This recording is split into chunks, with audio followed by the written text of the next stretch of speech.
दोस्तों, इन शहर में मौसम फकर में खुशामदीद। दो ऑप्शन हैं जनाब, और दोनों ऑप्शंस में से किसी एक रास्ते का इंतखाब किया जाएगा। और इस्टेब्लिशमेंट इस हवाले से ना सिर्फ मुतहरक हो गई है, बल्कि अगले चंद रोज़ के अंदर रावलपिंडी में एक अहम तरीन इजलास होने जा रहा है, जिसमें इन दो ऑप्शंस में से किसी भी एक ऑप्शन पर अमल दरामद करने का हतमी फैसला किया जाएगा। अलबत्ता ये बात मैं आपको नहायत जिम्मेदारी के साथ, नहायत क्लैरिटी के साथ बता रहा हूँ कि इन दो ऑप्शंस में इमरान खान किसी भी ऑप्शन में शामिल नहीं है। यानी इमरान खान साहब के ऊपर तो लग गया है पक्का क्रॉस, पक्की ना है। इमरान खान साहब के लिए रास्ते भी बंद हैं और बतदरीज उनके लिए सियासत के अंदर भी जो मुश्किलात हैं वो पैदा होना शुरू हो गई हैं। और ये जो मुश्किलात हैं उनकी, वो आने वाले दिनों में हमें बढ़ती हुई नज़र आएंगी। इस सूरत हाल में ये सवाल यकीनी तौर पर आपके जहन में पैदा हो रहा होगा कि जनाब इस्टेब्लिशमेंट की तरफ से, ये इस्टेब्लिशमेंट के सामने जो दो रास्ते हैं वो कौन से हैं, और किस रास्ते का मुमकिन तौर पर इस्टेब्लिशमेंट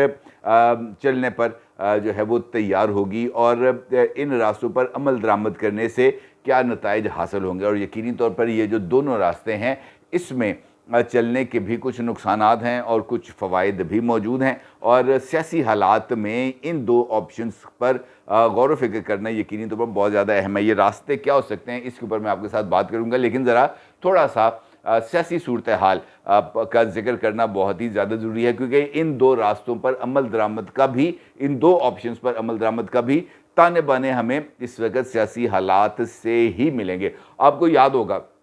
कि मैंने कल एक वीडियो की थी लंदन यात्रा का उन्वान से, उसका थंबनेल लंदन यात्रा था, और जहांगीर तरीन साहब के हवाले से मैंने आपको ये बताया था कि जहांगीर तरीन साहब लंदन जाने का प्लान बना रहे हैं। उनको ये मशवरा दिया गया है कि जनाब वो कोई भी हतमी अनाउंसमेंट से पहले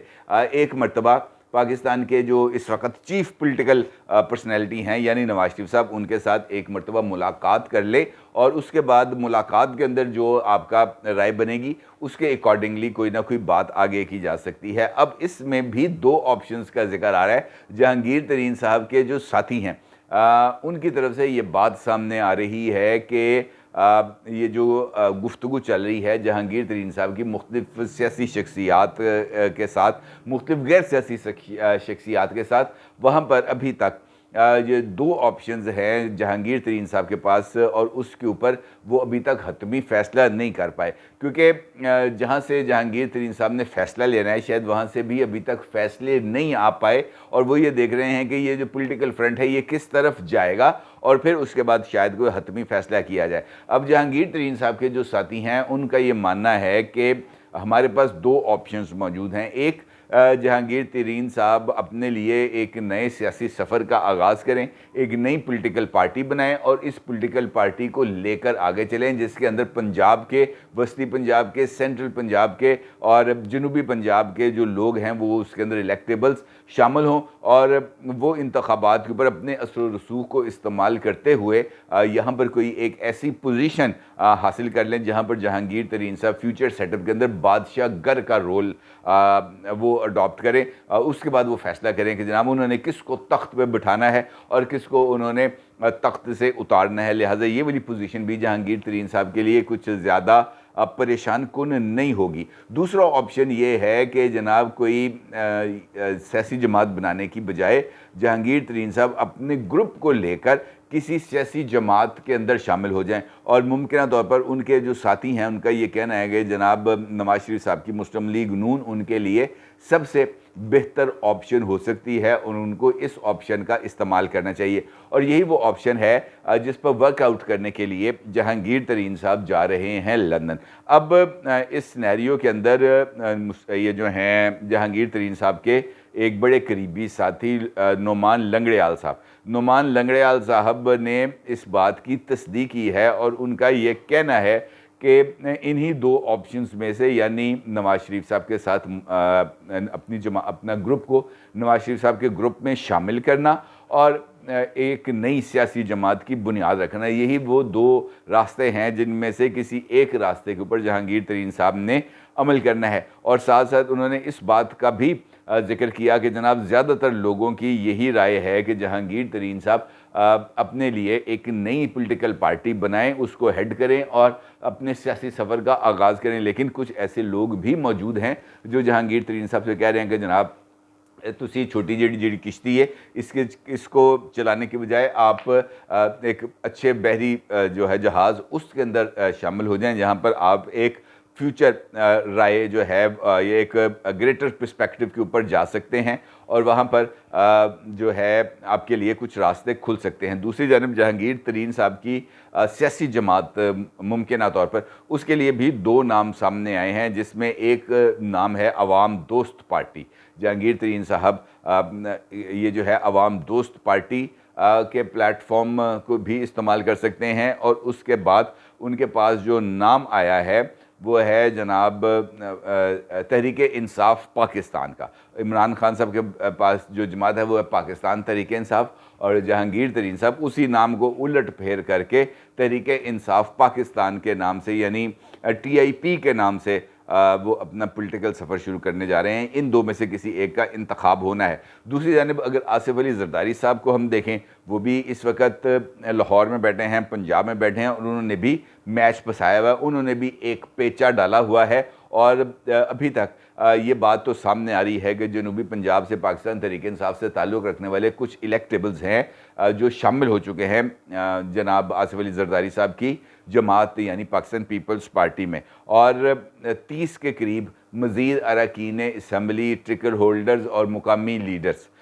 ऐसे हैं सेंट्रल पंजाब से जिनकी एक फ़हरिस्त है जो आसिफ अली जरदारी साहब को दे दी गई है। और ये बताया गया है जनाब कि ये 30 लोग जो हैं सेंट्रल पंजाब के, ये पीपल्स पार्टी में शामिल होना चाहते हैं। इनकी तरफ से अज़ खुद रब्ता किया गया है। अब आपने गो हेड देना है और आपके गो हेड के बाद ये जो सारे के सारे लोग हैं ये पीपल्स पार्टी में शामिल हो जाएंगे और मुमकिन तौर पर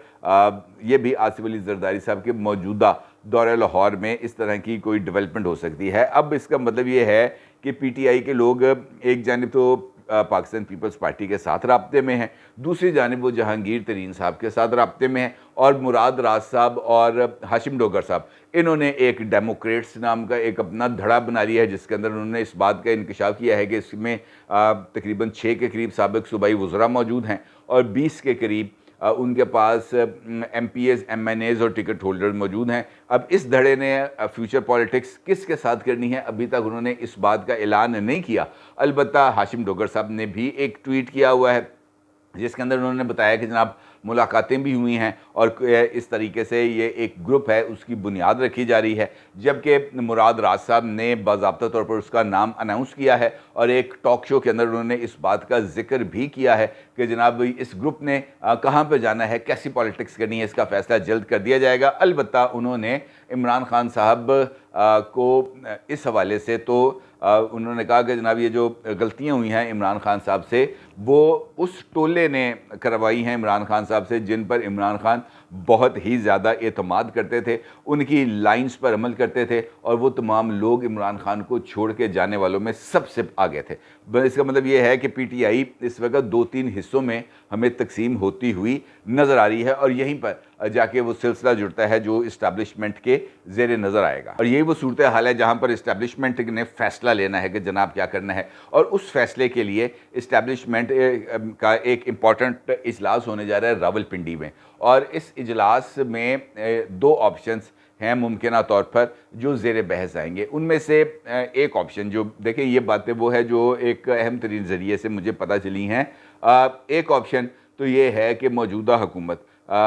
जिस वक्त अपने टेन्योर को कंप्लीट करेगी यानी 12 अगस्त को, उसके बाद एक नया केयर टेकर सेटअप आ जाएगा जिसका ज़िम्मा होगा इलेक्शन कराने में। लेकिन चूँकि इस वक्त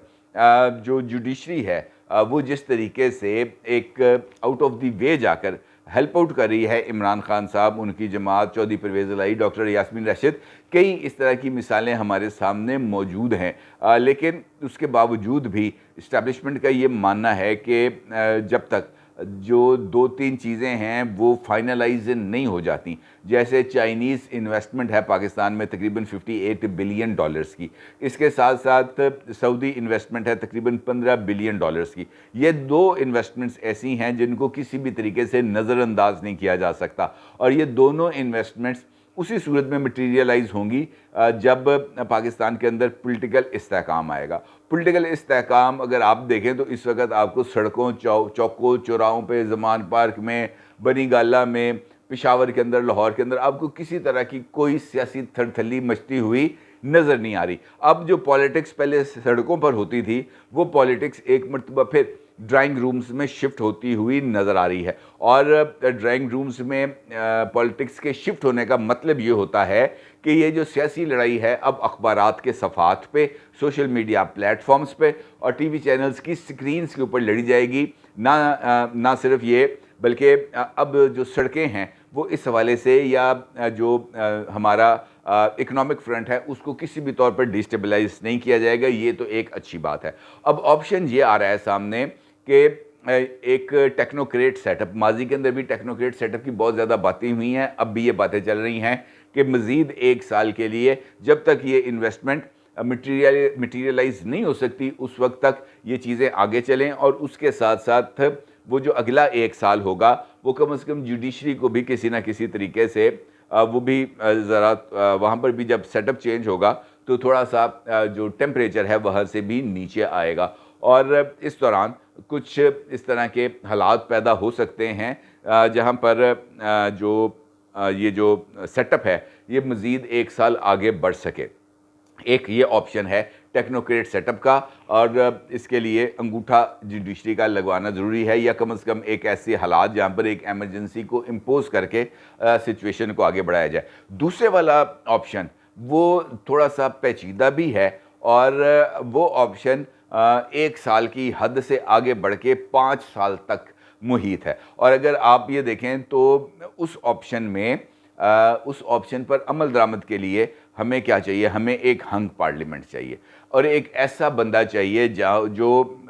हो इकोनॉमिस्ट, और वो अपने साथ जो कैबिनेट का इंतखाब करे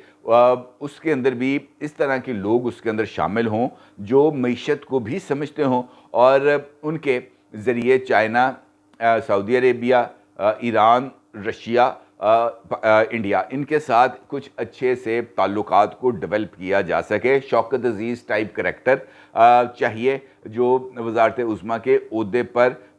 बैठ सके। और चूँकि ये वाला जो सेटअप है ये 5 साल के लिए होगा, और 5 साल के लिए इस सेटअप को भी बिल्कुल वैसे ही सपोर्ट की जाएगी जिस तरीके से माजी में इमरान खान को सपोर्ट की गई। लेकिन फ़र्क ये होगा इस सेटअप में और टेक्नोक्रेट सेटअप में कि ये सेटअप जो है वो मुकम्मल तौर पर इलेक्शंस के नतीजे में मुंतखब होकर आएगा इक़्तिदार के ईवानों में। और चूँकि अगर आप देखें तो इस वक्त हमें 4 मेजर चीज़ें नज़र आ रही हैं। इमरान खान साहब की जमात, और वहाँ पर इमरान खान साहब की जमात के अंदर 3 अलग अलग ग्रुप, जिसमें से एक को जहांगीर तरीन साहब लीड कर रहे हैं, दूसरे को परवेज़ खटक साहब लीड करेंगे मुमकिना तौर पर, और तीसरे ग्रुप को जिस तरह अभी मैंने आपको बताया कि मुराद रास और हाशिम डोगर साहब लेके आए, लेकिन इन्होंने भी हतमी तौर पर प्रेशर ग्रुप बनाकर जहांगीर तरीन साहब का साथ ही देना है। इसका मतलब ये है कि पीटीआई के अंदर 3 ग्रुप्स, और पीटीआई का इलेक्शंस एक दूसरे के साथ लड़ते हुए ही गुजरेगा। इसी तरीके से मुस्लिम लीग नून है, पीपल्स पार्टी है, JUIF है, ANP है, MQM है, बेशुमार इस तरह की जमातें हैं जो अगर इंतखाबात में आएंगी और अपनी अपनी हैसियत में आएंगी, किसी इत्तेहाद के ज़रिए इलेक्शंस नहीं लड़ेंगी, तो इस सूरत हाल में जो नेशनल असम्बली के अंदर प्रोपोर्शन होगा अरकान असम्बली का, वो इस कदर जिसे हम कह सकते हैं कि वाज़ अक्सरियत किसी के पास नहीं हो पाएगी। और इस सूरत हाल में इस्टेब्लिशमेंट के लिए इस बात की आसानी होगी कि वो मेजर पॉलिटिकल पार्टीज़ के साथ बारगेन करते हुए किसी एक ऐसे शख्स को, ये भी मैं बता दूंगा कि इमरान खान के लिए ना है तो शायद उसके बाद फिर चूँकि एक टेक्निकल फेस को लेके आना है, जिस तरह मैंने आपको बताया शौकत अज़ीज़, तो इसका मतलब ये होगा कि बिलावल साहब के लिए भी क्रॉस है, शहबाज शरीफ के लिए भी क्रॉस है, मरीम के लिए भी क्रॉस है, और शायद नवाज शरीफ साहब भी इंतखाबात से पहले वापस ना आए। तो इसका मतलब ये होगा कि सेटअप बनेगा, उस सेटअप को एक न्यूट्रल पर्सनैलिटी लीड करेगी, न्यूट्रल पर्सनैलिटी लीड भी करेगी, और एक ऐसी शख्सियत होगी जो इकॉनमी की सूझबूझ रखती होगी, और वो इस सिस्टम को लेके आगे चलेगी, चाइनीज़ इन्वेस्टमेंट को मटीरियलाइज़ करेगी, सऊदी इन्वेस्टमेंट को मटीरियलाइज़ करेगी, रीजनल पॉलिटिक्स के ऊपर जो है वो फोकस करेगी और कशीदगी को कम करेगी, चाहे वो अफ़गानिस्तान है चाहे वो इंडिया है। और ये एक ऐसी सिचुएशन है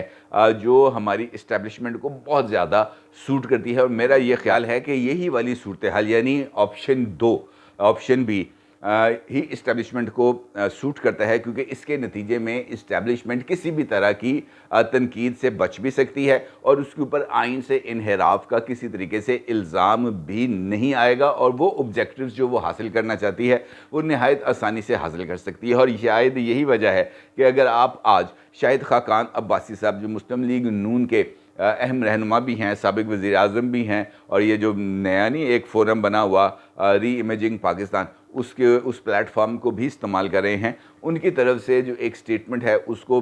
जो है ना नज़रअंदाज नहीं किया जा सकता। शाहिद खाकान अब्बासी साहब का ये मानना है कि मुज़ाकरात के बग़ैर इलेक्शन में गए तो नताइज नहीं मिलेंगे। किसी सियासी जमात में ये सलाहियत ही नहीं है कि वो जो है तमाम मसाइल का अकेले हल कर सके।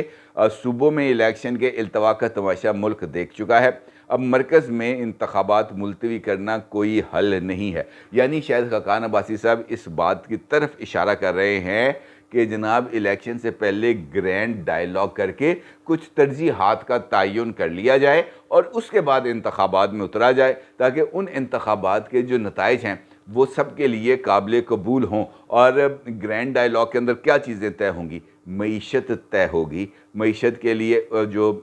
तरीक़ाकार है वो तय होगा, माशी पॉलिसियों का तयन होगा, और उसके साथ साथ चाइना सऊदी अरेबिया की इन्वेस्टमेंट का तयन होगा, और रशिया के साथ तजारती ताल्लुकात को में इजाफ़ा भी एक अहम पेशरफ्त हो सकती है। लिहाजा मेरा यह मानना है, ये तमाम इशारों को देखते हुए, कि इस्टेब्लिशमेंट के पास जो प्लान है वो यही है जनाब कि वो अक्टूबर के अंदर इंतखाबात कराए और एक इकोनॉमिस्ट को मुल्क का वज़ीर आज़म बनाए, जो टेक्नोक्रेट सेटअप भी हो जाए, लोगों के वोटों से मुंतखब भी होके आ जाए, और किसी को इसके ऊपर इस बात का एतराज़ ना हो कि इस्टेब्लिशमेंट ने अपनी डोमेन से तजावुज़ किया है। अपनी राय का ज़रूर इज़हार कीजिएगा। आपका बहुत शुक्रिया। अल्लाह हाफ़िज़।